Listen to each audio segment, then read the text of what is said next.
అందరికీ నమస్తే. తెలంగాణలో కాంగ్రెస్ తెచ్చిన మార్పు ఏదంటే యోగిది. నీళ్ళు ఇయ్యలేక రైతుల కండ్ల ముందే రైతుల చేతికొచ్చిన పంటను పశువుల పాలు చేసుకుంటున్నారు. నీళ్లు లేక ఎండబెట్టలేక వాళ్ళు అరిగోసబడి పండించిన పంటను పశువుల పాలు అయిపోతున్నది. ఎన్ని ఎకరాలలో మీదేనా ఈ భూమి? మాదే మేడం.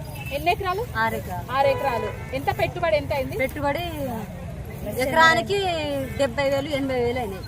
ఎకరానికి వరి కలిసిరా? కలిసిన మొత్తం అయిపోయింది. మందు చల్లినాం, మందు కొట్టినాం, అయిపోయింది మొత్తం. ఇక పండేదే ఇది. నీళ్ళు లేక ఇట్లా అయిపోయినాయి.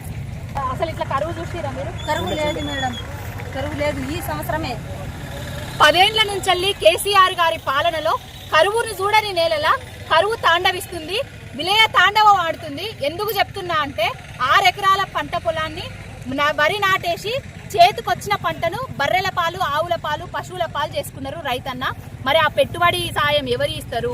రైతు భరోసాను ఎగ్గొడుతున్నాడు, రైతులకు నీళ్లు ఎగ్గొడుతున్నాడు, రైతులకు సకాలంలో కరెంట్ ఇస్తలేడు.